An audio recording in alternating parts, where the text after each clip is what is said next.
ദൈവമക്കൾക്ക് ബർത്ത്ഡേ ആഘോഷിക്കാമോ? Wedding anniversary ആഘോഷിക്കാമോ?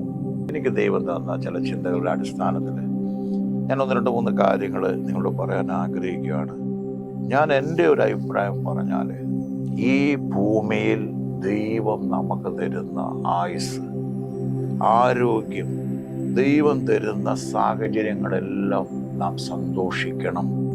ജഡത്തിലുള്ള ഉല്ലാസമല്ല ഞാൻ പറയുന്നു, ജഡത്തിലുള്ളൊരു പാർട്ടിയെ കുറിച്ചല്ല പറയുന്നു. ദൈവമക്കൾക്ക് ജന്മദിനം പ്രാർത്ഥിക്കാം. അത് കർത്താവിൻ്റെ ദാസനോട് പറഞ്ഞ്, എനിക്ക് ഇത്ര വയസ്സായി, അല്ലെ എൻ്റെ കുഞ്ഞിന് ഇങ്ങനെ വന്നു, ഇത്ര വർഷമായി, പ്രാർത്ഥിക്കണം.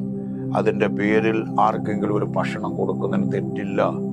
അതിൻ്റെ പേരിൽ ഒരു ഗിഫ്റ്റ് വാങ്ങുന്നതിന് കുഴപ്പമില്ല, ഗിഫ്റ്റ് കൊടുക്കുന്നതിന് കുഴപ്പമില്ല. ഇതൊന്നും വേദപുസ്തകം വിലക്കിയിട്ടില്ല. മനുഷ്യനാണ് ഇതിനെയെല്ലാം വിലക്കുന്നത്. ദൈവം എന്നെ നടത്തി. ഞാൻ നഷ്ടപ്പെട്ടു പോകേണ്ട ഒരാളായിരുന്നു. ഞാൻ ഈ കുറുബെ വരേണ്ട ഒരാളല്ല. ദൈവം എനിക്ക് തരുന്ന, എൻ്റെ കൈ ഞാൻ ഉയർത്തുന്നെങ്കിൽ എൻ്റെ ദൈവം എനിക്ക് തരുന്ന കഴിവുകൊണ്ടാണ്. എന്നെ സ്നേഹിക്കുന്ന എൻ്റെ ഭാര്യ, വിശ്വാസത്തിൽ ഇറങ്ങി വന്ന ഒരു ചിത്രകാരൻ്റെ ഭാര്യയായിട്ടാണ് വന്ന, ഒരു ഗൾഫുകാരൻ്റെ ഭാര്യയായിട്ട് വന്ന വ്യക്തി.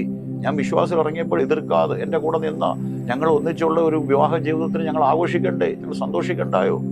കുഞ്ഞുങ്ങൾ തരുന്ന ഗിഫ്റ്റ് ഞങ്ങൾ വാങ്ങണ്ടായോ?